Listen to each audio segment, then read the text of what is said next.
US President Donald Trump met with the Qatari Prime Minister on Friday just before an emergency summit of Arab states in response to Israel's deadly strikes targeting Hamas in Doha this past week. The meeting between Trump and the Qatari Prime Minister, Sheikh Mohammed bin Abdulrahman Al-Thani, took place in New York, where Trump was visiting for the 9/11 anniversary. The Israeli attack on a residential compound in Doha, the capital of Qatar, has unsettled the Persian Gulf states, which have long seen Washington as the main security guarantor in the region. Qatar is a key American ally, it hosts the biggest American military base in the Middle East, and more importantly, Qatar was also acting as a mediator in the ceasefire talks between Israel and Hamas. In fact, Qatar was hosting the political leadership of the Palestinian terror group Hamas at the request and at the behest of the United States. And it is the political leadership of Hamas that was targeted in the Israeli strike on sovereign Qatari soil. Sheikh Mohammed, the Qatari Prime Minister, has called the Israeli strikes in Doha as an act of state terror. كانت بارقة الأمل النادرة في هذا النزاع الدامي، غير أن الاعتداء على أرضنا خلال انشغالنا بالوساطة كشف بوضوح عن نوايا إسرائيل المبيتة لإجهاض أي مسعى نحو السلام. An emergency summit of Arab leaders is happening in the Qatari capital over the weekend. Prime Minister Benjamin Netanyahu of Israel has framed the Israeli strike as retaliation for the Hamas-led attack, which happened on the 7th of October 2023. In that attack, hundreds of Israelis were either killed or many of them were abducted. At noon today, I convened the heads of Israel's security organizations and authorized a surgical precision strike on the terrorist chiefs of Hamas. These are the same terrorist chiefs who planned, launched, and celebrated the horrific massacres of October 7th. The US-Qatar talks came on the same day that the United Nations General Assembly passed a non-binding resolution in support of a two-state solution between Israel and Palestine. That is something that Netanyahu's government has opposed tooth and nail. Sheikh Mohammed addressed an emergency meeting at the UN Security Council in New York about the Israeli strike in Doha. In fact, the UN Security Council members unanimously condemned the attack in a statement that was endorsed by the United States, in fact, which in itself is a rarity because usually America refrains from criticizing Israel at the United Nations. Sheikh Mohammed told the meeting that Israel had crossed a line, and now it had become almost impossible to predict what his country might do next. President Trump has also distanced himself from the Israeli strike. He says that the decision to bomb a residential complex in Doha was made by Netanyahu alone and he had no role in it. In fact, Trump said that he was very unhappy about the incident and that the strikes did not advance either Israel or America's goals in the region. Well, I'm not thrilled. I'm not thrilled about it. I don't have to do that. I'm not thrilled about the whole situation. It's not a good situation. But I will say this, we want the hostages back, but we are not thrilled about the way that went down today.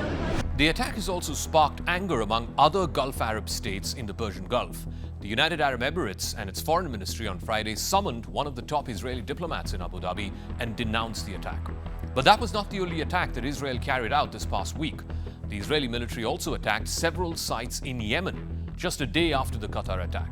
Israel says that all the sites that were attacked in Yemen were connected to the Houthis, who are a terror group that is backed by Iran.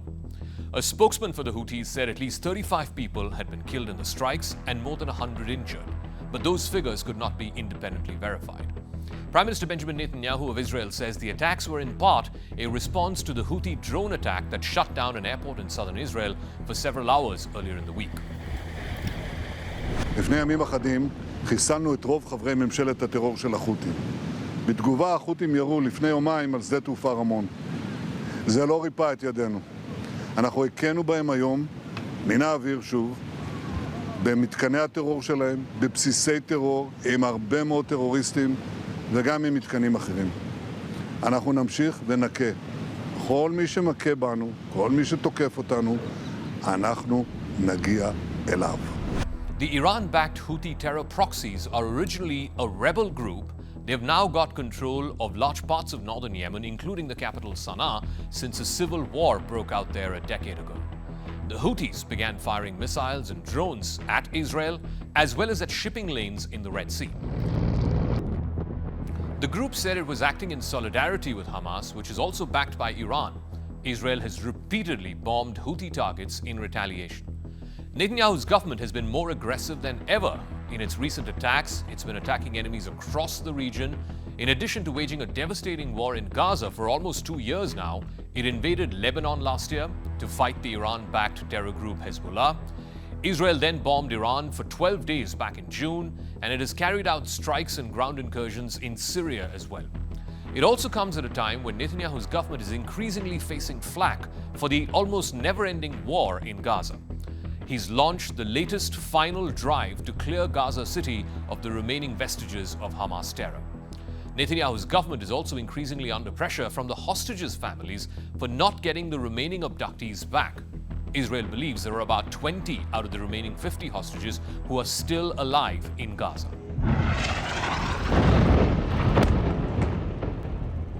Netanyahu has said that any peace offer must necessarily involve releasing all the hostages all at once. Hamas, though, fears that releasing all the hostages will rid it of any remaining leverage that it has left at all.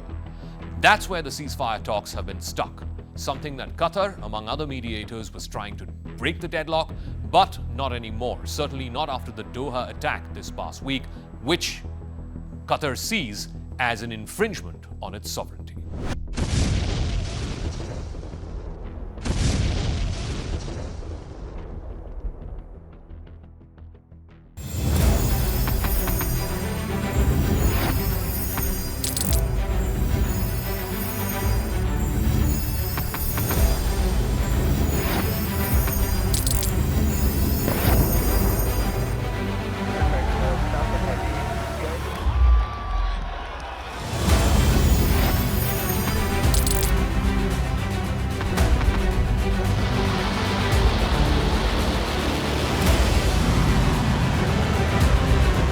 Been fighting so long and so hard that they don't know what the they're doing.